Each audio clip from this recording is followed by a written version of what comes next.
Guys, I don't know if you know this, but Call of Duty Black Ops is not doing so hot with the latest Black Ops 7 release. And even though the studios themselves are coming out and we got Phil Spencer coming out talking big game and how amazing this is, the numbers that we're seeing and the reactions to the gameplay are not great at all. Before I even get to the reactions, though, let's start with Call of Duty. A message from Call of Duty. Congratulations to Treyarch, Raven, and all incredible developers behind Black Ops 7, now live across PlayStation, Xbox, Battle.net, Microsoft PC, Steam, Game Pass, and more. The next Black Ops journey begins today. Wherever you play, you're part of it. Congratulations, guys. That's exciting. Yay. Yikes. That guy, pal, showcasing the difference in player count. And this whole situation kind of threw me for a loop because when I was starting to do research on this, I was like, yeah, let me find the concurrent players. And I was having some trouble doing that because apparently what they do with it is with Call of Duty, they don't put it under Black Ops 7. They put it basically as the way Steam counts it. It's basically like a DLC for Call of Duty for the new game. And you have to look up the numbers for Call of Duty, and it's concurrent for all Call of Duty games combined, which is really weird. But even when you do that, this is not good at all. Like, previously, the all-time peak 3 years ago, nearly 500,000 players for Call of Duty back in 2022. And now fast forward to present day, and we got 73,000 concurrently and a 24-hour peak of just under 90,000. Not good would be a nice way to put that. And when I went to ChatGPT to ask about why it does this, why is SteamDB Call of Duty Black Ops 7 not showing numbers? And it breaks it down as how it does. And it says, here are possible causes for misleading or unexpectedly low numbers. And I said, it's confusing because it's listed under Call of Duty, not Black Ops. And it says, yes, that's why it's confusing. And it's not your fault. SteamDB structure for Call of Duty is a total mess. Black Ops 7 is buried inside main Call of Duty app entry, not its own dedicated page. And then it breaks down how and why that is. And I said, why would they do this? To hide numbers or another reason? And it says, there are 3 big reasons. And yes, one of them absolutely helps hide weak numbers. This is part of Activision will never admit publicly. When everything is bundled under one Steam app, you can't see how many people are playing it specifically. You can't compare launch day peaks with older Call of Duties. You can't see when a yearly Call of Duty flops. Warzone traffic can artificially inflate the Call of Duty total. This benefits Activision's marketing and investor optics because the numbers always look big, even when the yearly premium title underperforms. I think that's a really big takeaway because what we're seeing right now is terrible. The numbers that this is coming out with at launch pales in comparison to Battlefield. Like Battlefield eating this game's lunch and laughing all the way to the bank. Legendary Drops, who posts, Call of Duty team reportedly believes it's too big to fail amid Battlefield 6 hype. And that was back in August 2025. And then quote tweeting Kami, who says, Call of Duty peaked at 86,000 concurrent players on Steam for the release day of Black Ops 7. 1 year ago, it was upwards of 300,000 for Black Ops 6. Yikes. That is not great. For reference, Arc Raiders reached over 400,000 today, and Battlefield 6 hit 271,000 today, which is down from its peaks, but still dwarfing Black Ops 7. And the community is having a field day with this stuff. There's a lot of people that are taking very negative to it. We'll start with Asmongold. How the fuck is this Call of Duty? Asmon explains how they can fix Call of Duty. Base it in 2000. Osama bin Laden is actually a nice guy. You divert the airplanes from hitting the Twin Towers, but they explode anyways. Lincoln Park. Really? Like, how the fuck is this Call of Duty? It's so stupid. They ran out of ideas. So I told you guys they should have gone with my 9/11 idea. They should have done it. But this is the way to save Call of Duty, okay? Obviously, Call of Duty has a lot of problems right now. Like, what even is this? Like, I understand it's a video game. And I understand they've inserted zombies before and editions of it and stuff like that. I get all that. But when I'm playing a Call of Duty game, I'm expecting some semblance of realism. Like, what the fuck is this? It's basically a complete piece of shit. So what I said they need to do is they need to bring out a Call of Duty that's set in the year 2000 and 2001. George Bush has just won the presidency. You find out halfway through the campaign that the presidency was actually rigged and Al Gore had won it, and George Bush's father had rigged it on purpose, and he's actually the mastermind of this. This is actually amazing. He has like the entire story all thought out too. This is amazing. And it's him and Dick Cheney that are working together because they want to go over to the Middle East because there's a pyramid buried underground. Agartha is underneath Iraq. Okay, so basically, Agartha is underneath Iraq, and we need a reason to go to Iraq. Okay, so what happens is that a reason that's not oil based. You find out that there's a terrorist plot. Get this. To take down the two towers. So you have to find the terrorists for 9/11. You find Osama bin Laden. He's watching anime. You talk to him. And then you talk to Osama bin Laden, and he's like, 9/11? Wait, what do you mean? No, I'm watching Evangelion. Oh, George Bush? Yeah, I know him. Yeah, we're friends. I was gonna do what? No. Oh my God. 9/11 was an inside job. The storyline to Black Ops 7. No, I don't think that's true, man. Maybe it's somebody else. No, anyway, all right, well, just come back. I'll be here. Yeah, just let me know. And so you leave, and you find out the guys that are actually the ones that are trying to start 9/11. And you get all four of the different gunmen, and you have the planes diverted. And so at the very end of the game, the ending cutscene is the plane flying towards one of the towers, and it diverts. And you stop 9/11. Credits roll. Everything goes through. It's like a 15, 30-minute credit scene. Credits end. The game comes back. It's as still. Everybody's just looking at the towers. It shows the time in which they went down. They collapse anyway. And then they say, to be continued.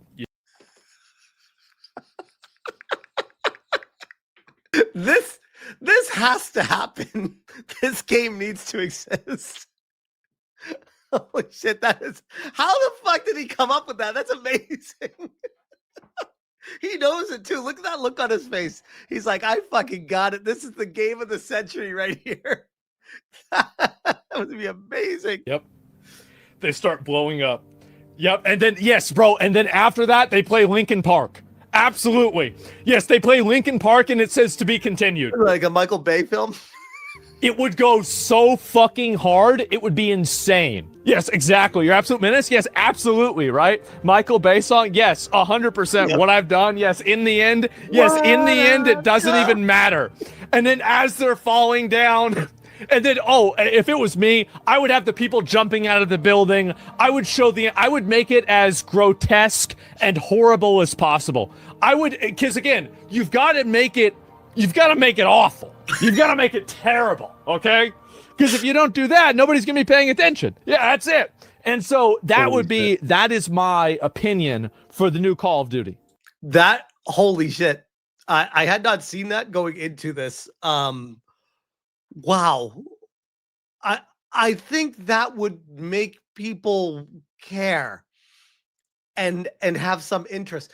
That actually is like what is missing from gaming is talent with creation and storylines of something so wild.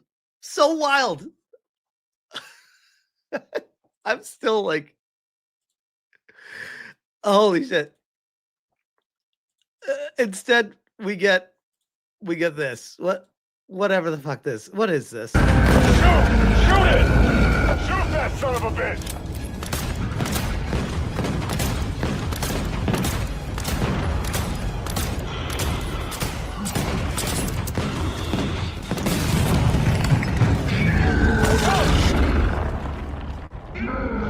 What the hell is this?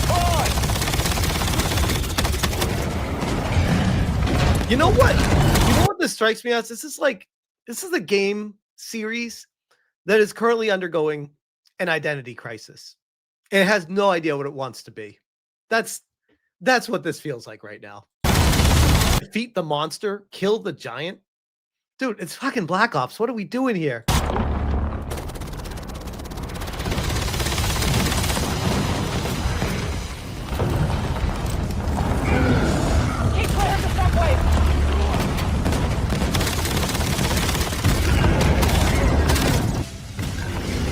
Now you tell me, would you rather play this game or the game that Asmon just described? Be honest. Pirate Nation says, Activision confirms Black Ops 7 uses Gen AI tools for assets. Says they help empower its teams to create the best gaming experience possible. So on top of the storyline being extremely sus, we now have accusations of a lot of AI being used. This is our Charlie Intel Activision statement on AI usage in Black Ops 7. Like so many around the world, we use a variety of digital tools, including AI tools, to empower and support our teams to create the best gaming experience possible for our players. Our creative process continues to be led by the talented individuals in our studios. And we have a lot of what looks to be Studio Ghibli styled AI. And when I say it's undergoing an identity crisis, I don't think there's a better way to encapsulate how I feel right now. And Demon says, genuine question for you all here. Can Activision be sued for using AI art like this in Black Ops 7? Like half of these are just Studio Ghibli art prompts. Let me know, because this is crazy. Kata, Call of Duty is out and no one gives a fuck. Rip Bozo. This is a rough launch. And I said, Call of Duty posted the message about Call of Duty. You know who's coping even more right now? The guy that somehow still has a job heading Xbox, Phil Spencer. Huge thanks to the incredible teams behind Call of Duty. Your creativity and passion. You know what creativity is? What Asmongold described, not what I just watched. Continue to shape gaming culture and deliver unforgettable experiences. Well, I mean, part of it's unforgettable, not for a good reason, but you made history again. Congrats on this amazing milestone. What's the milestone? That it launched? That it got out the door? What even is good to celebrate out of this? This is rough. And everyone across the board is in the same camp with it. This is Nick Tech, currently playing Call of Duty Black Ops 7 campaign, and I can confirm that this is indeed as bad as people are saying. This is an actual boss fight in the game. No, this is a nightmare. You have to help us wake up. I can't help you, David. I can't help you. Save yourself!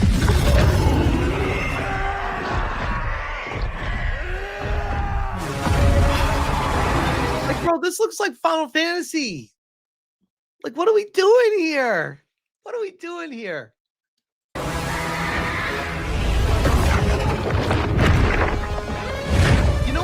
You know what it feels like? It feels like the studio either got bored or got a directive to take the series in a different direction, but they couldn't change the name because of the brand recognition and the annual sales that they need to get out of this game. So instead of calling it a different game and having a different world, there's like, slap Black Ops label on it. And people just buy it because It literally says Call of Duty, and that sells it. That these executives making these decisions are retarded. There's no other word for it. If I, a dude sitting at his computer bitching at a camera, can tell right away that this is a dumb idea, how are these people in charge of these studios? Who's paying them and why? What are we doing here?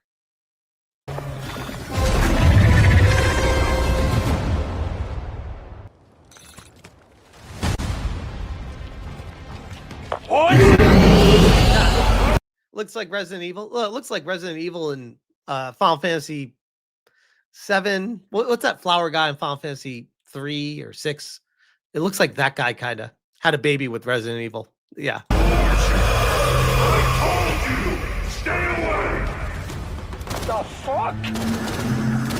I thought. We're not even scratching it! It's too strong! It has growths on it! That is definitely a thing. Eric Kane with his Black Ops 7 campaign review, the worst Call of Duty campaign ever. And I will say, I have my issues with plenty of journos out there. Eric Kane is one of the most based and best journos in the gaming realm out there. Every time this guy writes something, I'm like, oh, damn, okay. I actually believe and trust this guy's word on stuff as opposed to everyone else.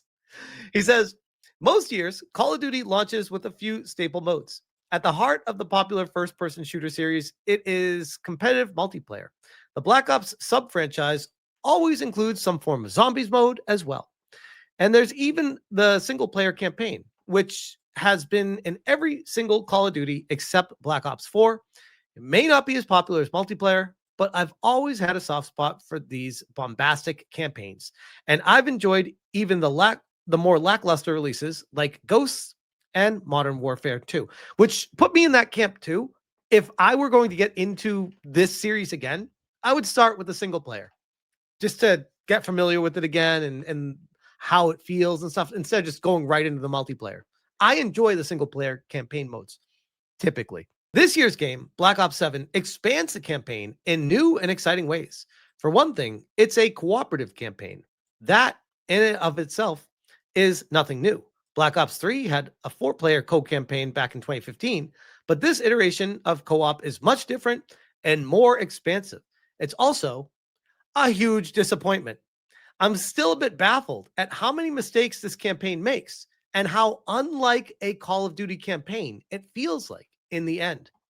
Talks about how co-op works and how it sounds like a lot of fun. Playing solo, meanwhile, is very strange. One of the key staples of every single Call of Duty campaign, whether we're talking about Black Ops Modern Warfare, World War II, or any of the other spinoffs, is that you're always part of the team. Maybe not on every mission, but in almost every mission, you're with a squad or platoon, or at least an AI buddy taking down enemies together. Yes, they're just NPCs, but they occupy space in the level and make it feel alive. Imagine playing this excellent original Modern Warfare campaign with no NPCs by your side. So basically, you need to do it multiplayer. Curious. That's Black Ops 7. If you play solo, you are utterly alone. You have radio comms, all that stuff. Great. There are no checkpoints and missions now. How is that guy? Okay, but what about the campaign itself? The campaign almost always gets weird in the third act. At some point in a Black Ops game, the FPS stuff and spy thriller stuff morphs into some kind of funky hallucinatory experience involving dreams or nightmares, psychedelic sequences, mind control, weird flashbacks to World War II, and zombies. This has been a standard for Black Ops for many years now, and it's usually something I enjoy. Treyarch decided to take this concept and apply it to the entirety of the Black Ops 7 campaign. I'll compare it to the frosting on a cake. I love the frosting, especially if it's chocolate. In the typical Black Ops game, the weird stuff at the end, that's the frosting, and the earlier, more ground levels are the cake. They work well together, like cake and frosting. Black Ops 7 is entirely frosting. There is no cake. The cake is a lie. The weird, trippy, mind-bending psychedelic stuff is the whole story. Though, to be fair, I did not finish that final boss fight yet, I haven't made up my mind yet if I will. Oof. Story follows David Mason, all this stuff. I don't care. I don't care. There are many characters to choose from. Good guys versus evil. There you go. In the end, there's the end game. Finally come to the end game. Not explore the end game nearly enough. Take far more time than I've had with my review code, but it's basically an open world extraction-esque shooter where you can explore Avalon, increase your power level, find increasingly good loot, and slowly work your way into deadlier zones for even better loot and tougher challenges. Reminds me of Modern Warfare Zombies. Okay, cool. So, I mean, here's the thing, by the way. It might be fun, but I think his example of all frosting is a really good parallel to what it felt like when I was watching the video clips of this and what everyone else is saying about it. And overall, it's being received about above average. I'd say like a 7 or 8. Some people above 8, but mostly 7 or 8s. This is the current Metacritic 83 based off of 15 reviews. And this one I really wanted to focus on, and I guess we'll leave it at this too, because I think this kind of speaks volumes. Xbox Era says, the biggest Call of Duty to date deserves our biggest Call of Duty review ever. Let's dive into the nostalgic and yet innovative Call of Duty Black Ops 7 in our massive review covering campaign, endgame, zombies, and multiplayer. And they gave it a 9 out of 10. And why I wanted to focus on this is they turned off replies because people were starting to ratio them and call them out for how it feels so disconnected from what they're trying to sell and peddle, literally peddle to people. Does anyone take your reviews seriously? Gaming journalists these days, after a huge studio pays them for a positive review. Black Ops 7 campaign is legit comedy. Oh, this one I really wanted to focus on. I'm glad they had this here. DEI and